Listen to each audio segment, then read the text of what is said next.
got our paint correction finished, and you know, a lot of times when I do a paint correction on a car, I'd probably ceramic coat it, but since it's mine, I like to use my vehicles a lot of times for when we bring customers in, or when we're doing some of our like trainings, or even when I'm testing.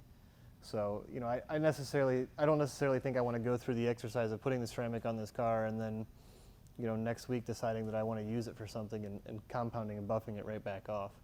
So I'm going to use our banana cream wax, which is probably one of my favorite waxes that we carry, just for the pure fact that I can put it on with the orbital. And, you know, I'll get about 6 to 8 months of protection and, you know, hydrophobic attributes out of this wax just from applying it this way.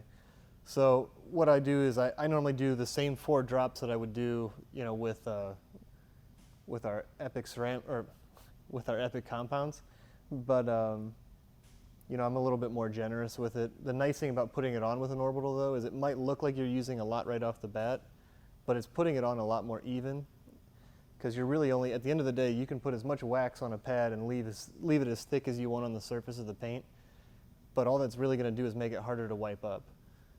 And you only get so much of it to really bond to the surface anyways, or coat the surface, however you'd like to say it. So this is the way I like to do it. It's not the way you have to do it. It's just an option that's out there.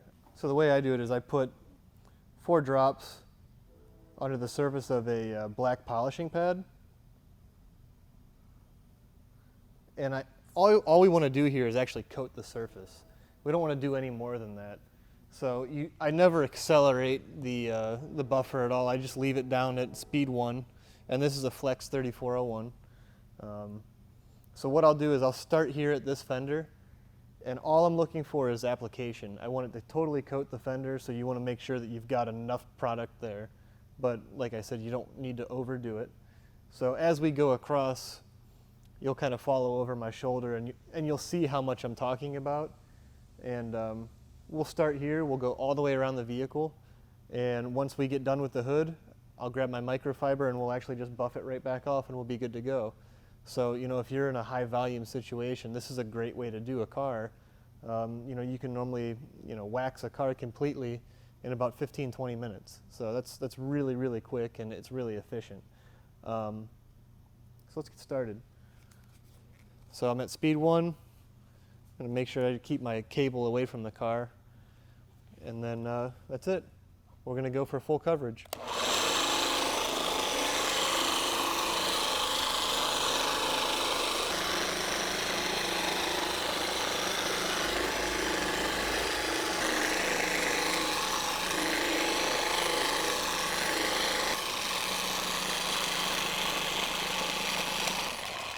So you can tell right there, I just did the entire side of the car with those 4 drops that we applied right off the rip. And the whole car is coated across the side.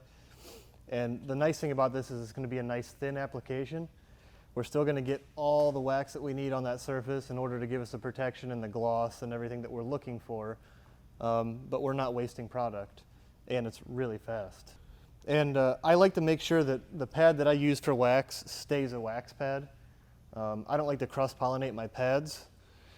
I know there's some people out there that, you know, they'll use kind of a medium cutting pad and they'll use it for both polishing and compound. You know, to each their own, but I like to keep mine individually used for a single compound.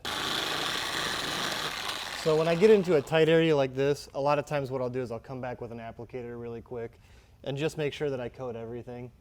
And I'll pop all the doors open and the hatch, and I'll also clean out the jams and hit those by hand really quick as well. This is just a great way to get the overall, you know, larger surface areas done really quickly.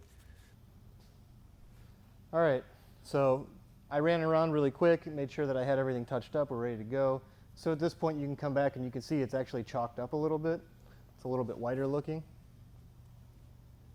If you try and wipe it off while it's still wet, it's not going to necessarily be the easiest, just because it'll smear a little bit. You need to give it the time to actually set up. And that's kind of why I was cautioning, if you're working in direct sunlight or something like that, it'll actually set up a little bit quicker than you want it to, and it could become difficult to wipe off. In most instances, the banana cream wax is extremely easy to work with, and that's why I recommend it to a lot of people. So we'll start going here. You'll see how easy it is to work with. When I wipe up, I try my best to keep going from front to back, just in case I should pick something up. If you put a scratch in this direction, your eye picks it up a whole lot easier than if you were to put a mark in going this direction, because it goes with the vehicle. You'll notice I continuously flip my towel over, just out of habit.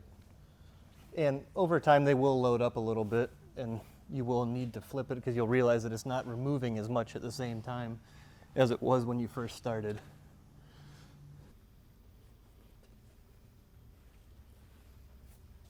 Done. So now we'll take it outside, we'll check it obviously, but that's about it. It should be as painless as that when you wax, so. Especially when you use a liquid paste wax like that.